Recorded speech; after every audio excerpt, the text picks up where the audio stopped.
En este video vamos a comenzar el estudio del equilibrio de fases condensadas. Fases condensadas son, por ejemplo, dos fases líquidas en equilibrio, pero también pueden serlo una fase líquida con una fase sólida.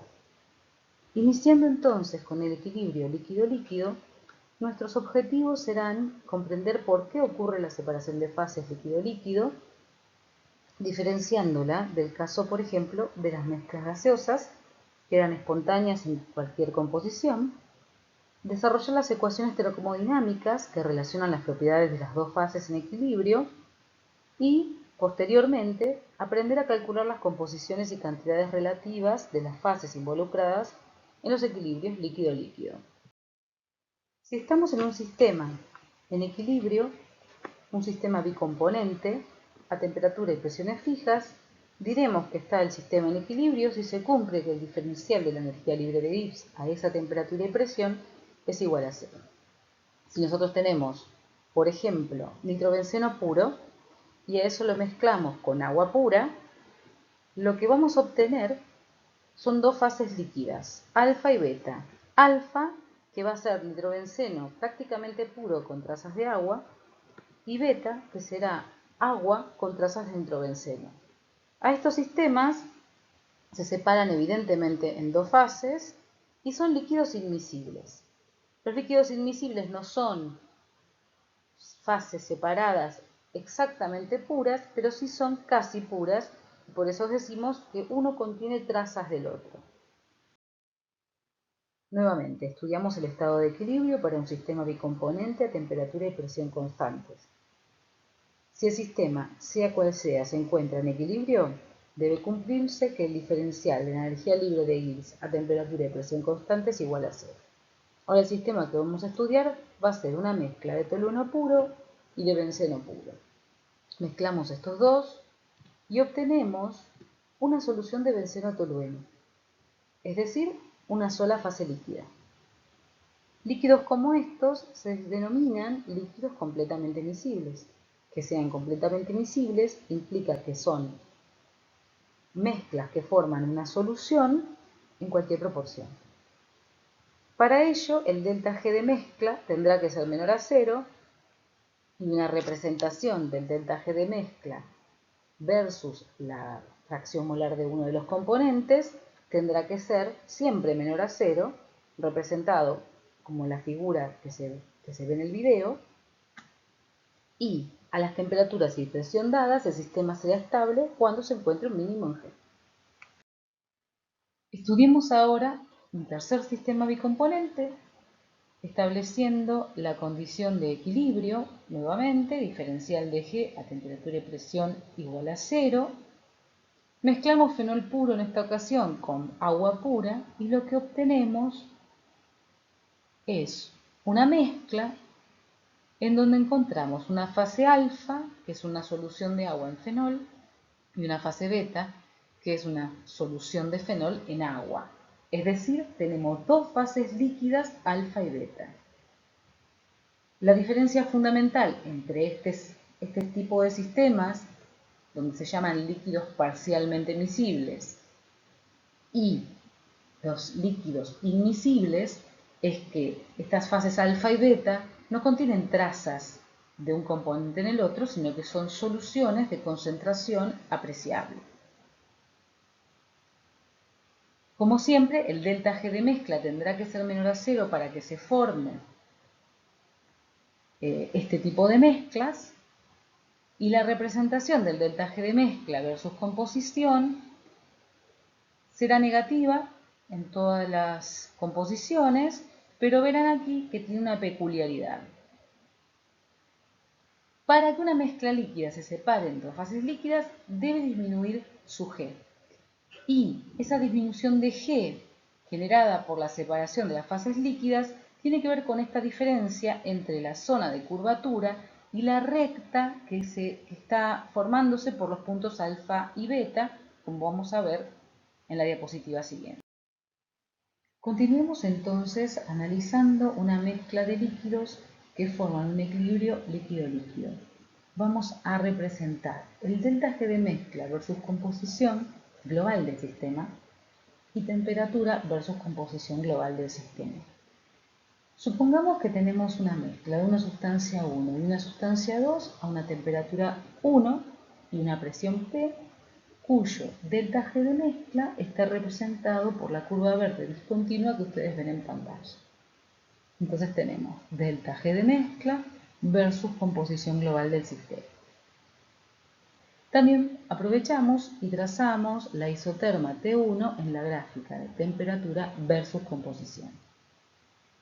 Si la composición del sistema de la mezcla es X1, entonces este punto A de la curva va a representar el delta G de mezcla. Y podríamos calcular el G del sistema como X1 por G molar 1 del puro, más X2 por G molar 2 del puro, más ese delta G molar de mezcla representado por el punto A. Ahora bien, si la mezcla se separa en dos fases líquidas de fracciones molares X1 alfa y X1 beta, y aprovechamos también para marcar los puntos de intersección en esas composiciones con la isoterma T1, nosotros ahora podemos trazar una recta entre estos dos puntos determinados por la curva del delta G de mezcla y las composiciones de fase alfa y fase beta, y en esa recta queda determinado el punto B por la intersección con la composición global del sistema. Entonces, para ese punto B, nosotros podemos decir que el G de sistema para ese punto es igual a la fracción molar de 1 por el G molar de 1 puro más la fracción molar de 2 por el G molar de 2 puro más el delta G de mezcla representado por ese punto B. Analicemos. El delta G de mezcla de A es más positivo que el delta G de mezcla de B. Por lo tanto, G de B es menor que G de A. Y el punto B representa la energía de Gibbs más baja posible que la mezcla puede alcanzar a la temperatura, presión y composición global X1 del sistema. Un descenso en G por formación de una segunda fase líquida va a ocurrir solamente si el delta G de mezcla tiene una concavidad hacia abajo en la composición estudiada. Fíjense que si estuviésemos en esta composición o en esta composición, la concavidad hacia abajo no se da y por lo tanto no hay separación de fases.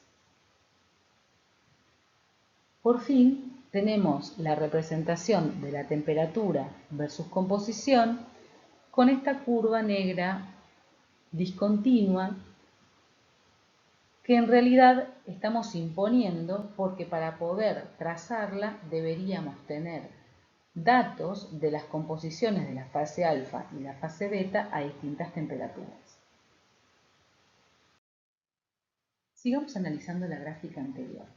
Teníamos en la zona superior delta G de mezcla versus composición. En la zona inferior temperatura versus composición. La curva de delta G de mezcla estaba seleccionada para una temperatura 1 que corresponde a esta isoterma de la gráfica inferior y habíamos elegido esa temperatura 1 porque era representativa de una mezcla que en cierto rango de composiciones representaba la aparición de dos fases líquidas, equilibrio líquido-líquido. Bien, en la gráfica inferior, que tenemos esta campana, podemos destacar el valor de esta temperatura Tc. Esa temperatura Tc se denomina temperatura de consolución. Cuando tiene una forma como esta la campana, con un máximo, se denomina en particular temperatura de consolución superior. Y si nosotros aumentáramos la temperatura por encima de esa temperatura de consolución, llegaríamos a una temperatura 2, que en la gráfica delta G de mezcla versus composición lo que nos muestra es que no hay zona bifásica. ¿Cómo nos damos cuenta de que no es zona bifásica? porque la gráfica en ningún momento presenta concavidad hacia abajo. Entonces está en esta zona, temperatura 2, por encima de la temperatura con solución. Estas dos soluciones representadas por las composiciones X1 alfa y X1 beta se denominan soluciones conjugadas, alfa y beta. Y, de acuerdo a la bibliografía, también pueden encontrarlo como soluciones conjugadas L1 y L2, haciendo referencia a fase líquida 1 y fase líquida 2. Analicemos ahora un poco la convivencia o no de fases en las distintas regiones de la gráfica de temperatura versus composición. Esta zona que acabamos de sombrear en celeste, que representa las temperaturas por encima de la temperatura de consolución, presenta una sola fase líquida. Fíjense, temperatura 2 es representativa de la zona, no hay concavidad hacia abajo. A la izquierda, el sombreado en verde también representa una región con una sola fase líquida. Fíjense, por ejemplo, si analizáramos en T1, para esta isoterma, la gráfica de T1 tampoco presenta en esta región concavidad hacia abajo. Y el mismo tipo de análisis es el que corresponde al sombreado en violeta a la derecha de la campana, donde también se presenta una región con una fase líquida única. Dentro de la campana, lo que vamos a observar es una región donde se presentan dos fases líquidas conjugadas.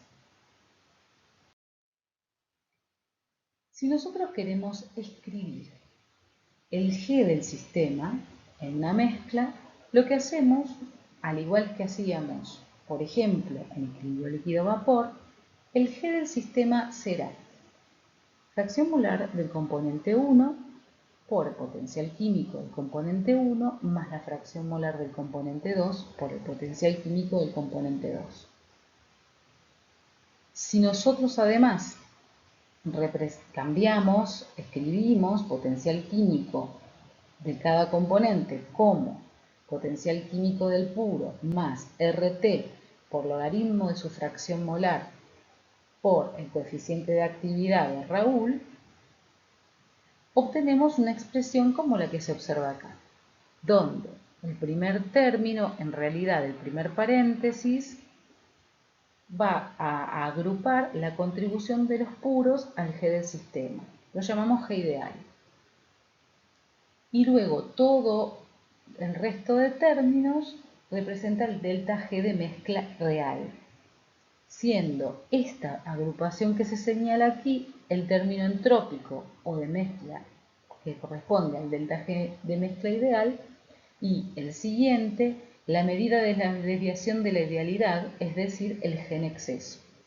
Esto corresponde al mismo tipo de análisis que hacíamos cuando estudiábamos los equilibrios líquido-vapor. Entonces, expresando el potencial químico en función del potencial químico del puro más el término que corresponde al término entrópico y al de G en exceso, tendremos potencial químico ideal, contribución real.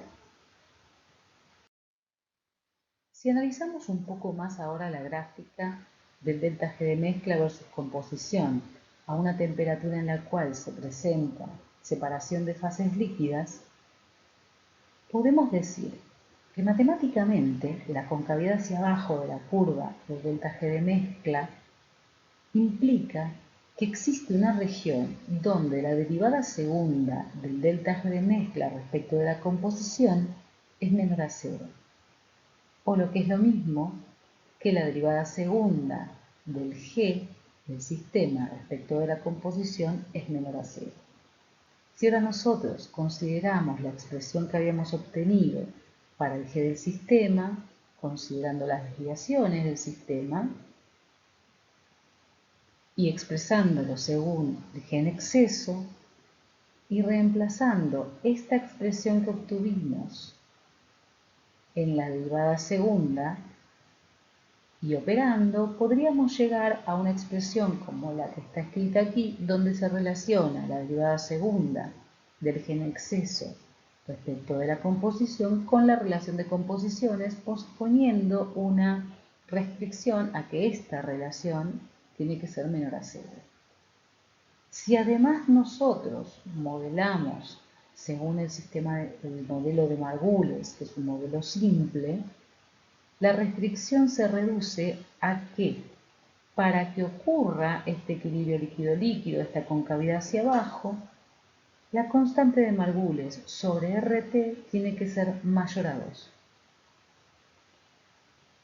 Que la constante de Margules sobre RT sea mayor a 2 implica como condición mínima que la constante de Margules sea mayor a 0, y entonces las desviaciones serán positivas y los gamma serán mayores a 1.